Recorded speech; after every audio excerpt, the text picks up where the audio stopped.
really. In fact, nobody else is on that row, so it's all his. So we do have the green flag at the back then, so all eyes to the lights, engage first gear, clutches in, revs rise, and away we go. Then the lights are out and it's a race towards Paddock Hill Bend. Go on. Fern went vertical there. Not a good start for James.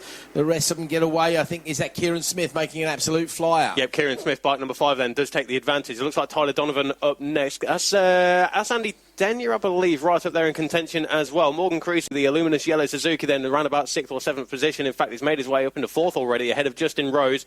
Jamie Thomas and James Fern, you mentioned, not making the best of starts there. That's 1, 2, 3, 4, 5, 6, 7. Then a bit of a gap back to Hayden Smith on that ZXR 750 Kawasaki.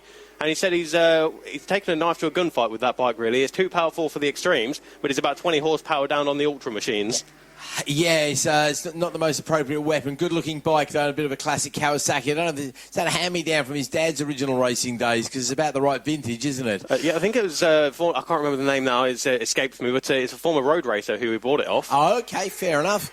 Lovely classic machine as they come across the line for the first of 12 times, and it is Kieran Smith, who has clearly recovered from that little incident he had down there at Graham Hill. Well, he didn't need to recover. He got off very lightly. His bike, on the other hand, did the full earth, sky thing, didn't it? Tyler Donovan comes across the line in second, then it's reigning champion now. Double champion Morgan Creasy.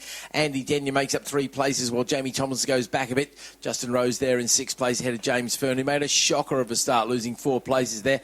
Hayden Smith, that you mentioned, makes up 5 places.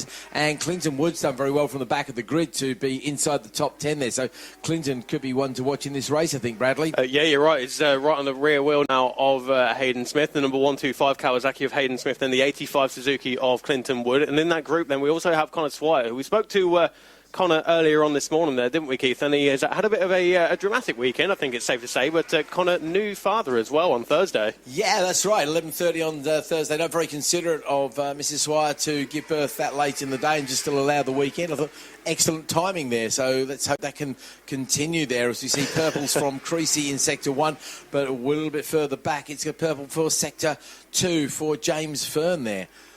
Creasy is the fastest man on the circuit, as you mentioned, and ahead of Tyler Donovan now. Of course, Morgan Creasy and Tyler Donovan, they're good friends off of the circuit, but I think they like to have their own space now on the track after Capital Park. But Morgan there now has a bit of clear track there between himself and Kieran Smith. Purple in the first sector for Kieran Smith on bike number 5, and Morgan there. He'll do well in these conditions there. Of course, before the road racing, he was a keen motocrosser as well with Morgan Creasy, the 25-year-old, so he's not unfamiliar with the bike moving around underneath him, and he's there in second position with a 49.715 for Kieran Smith. He opens up his advantage to 1.2 seconds. Kieran Smith set the lap record in this class yesterday with a 48.443, taking away Aidan Patmore's lap record from a couple of years ago by a tenth of a second or so.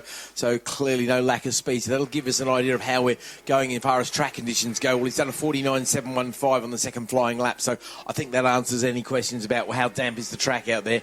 It's not, is the simple answer. I think he's had a good little scrubbery dub and is working very nicely indeed, certainly if you're Kieran Smith.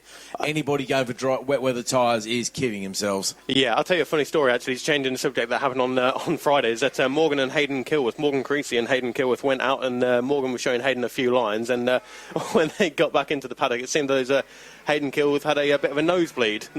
So I told him that we definitely wouldn't mention that. No. We don't mention embarrassing things. No, definitely not. Absolutely not. We won't mention anything at all, Flipper. Don't worry, that's the next race coming up shortly.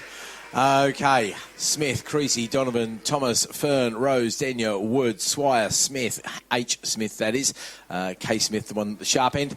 Gates, Biswell, Stagg, Wallace, and Sean Wallace, second of the Extreme Machines. Mark Beswell leading the Extreme Machines in 12th place overall. These guys still going very quickly, though. He's into the 53s there. 49.197 with the purple in Sector 1, though, for Kieran Smith, who's now approaching the start-finish line once again. Be interesting to see if he can crack into the 48s once again.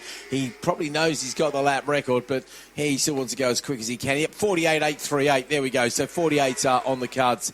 So anybody who tells me there's anything wrong with this track is absolutely kidding themselves, because doing anything sub 50 around here is flipping quick. Oh, that was close into paddock, wasn't it? That was the number 59 machine of the naked machine of Andy Denyer, and around the outside of Justin Rose. So the 59 and the 23, very different machines as well. You got the Triumph Street Triple there, I believe, of Andy Denyer, and the Yamaha R1 of Justin Rose. but they are both in the ultras, making their way down in towards Graham Hill Bend now. A bit of clear track in front of Andy Denyer, around about 3-4 seconds or so between himself and the group in front, and that's James Fern, Jamie Thomas and Tyler Donovan. Darryl Skins picking up a quick riding lesson there as the leader, Kieran Smith, goes around the outside of him at Graham Hill there and basically leans on him all the way around. This will be a relatively slow lap then for Kieran because that would have cost him some time, so he doesn't quite manage to break the 50-second bracket this time, just a 50.544 that time round. But now he's got an empty track in front of him. But the pace he's going, that empty track soon becomes filled with back markers, of course. He's got another rookie rider at the bottom, just turning into Graham Hill as he comes out of Druids. And I think he's going to catch that back marker again before the end of the lap. He is absolutely flying, showing no fear at all through Graham Hill, where he managed to lob it yesterday. So, yeah, he's a very rapid individual. And again, purple. There we go. He's gone purple in Sector 1 for Smith. You do wonder if he could be on for another lap record, or certainly it's going to be a 48, I would have thought. He's not going to get held up by the back marker, though. Back marker just heading up towards Clark Curve. Kieran Smith is going to pick him up on the, what we laughingly call a front straight here at Brands Hatch. Goes down the inside. What's he going to turn in this time? Does he go purple in Sector 2? He doesn't, but it's still a 49.019. So it doesn't quite make the magic 48 bracket, but still very, very rapid. Kieran was actually on to pick up the Rider of the Day award yesterday. Probably shouldn't say this, but unfortunately when he lobbed it at Graham Hill, that meant I really couldn't give it to him. And it went said to Josh Wainwright, but he was so close to it. It's all right. He got the Green Plant prize, didn't he? And he got the Green Plant prize, yeah, that made up for it. Had all the bits he needed to fix the bike there, so it all worked out in the end. But all the gaffer tape and cable ties he could possibly eat. We've got the rain coming down here, so I was having a look at Kieran Smith. I was watching him as it went into Graham Hill Bend, and I was going to say it's relatively slowly, but so was Morgan, and there's a lot of rain coming down now. All of a sudden, yeah. We've got Rider down at Paddock Hill Bend as well. Okay, I think that could be a red flag due to the conditions. I wouldn't be surprised if not the Rider. I think the Rider is on his knees there at the moment.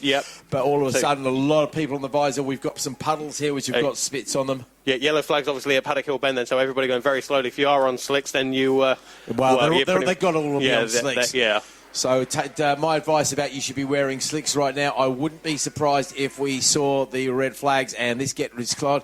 How far into this race? Yeah, 8 laps into the 12-lap race. Red flag, not surprising, just in case it gets even messier there. So unfortunately for that rider down there at Paddock Hill Bend, he was the first person to find the issue. And he gets down there.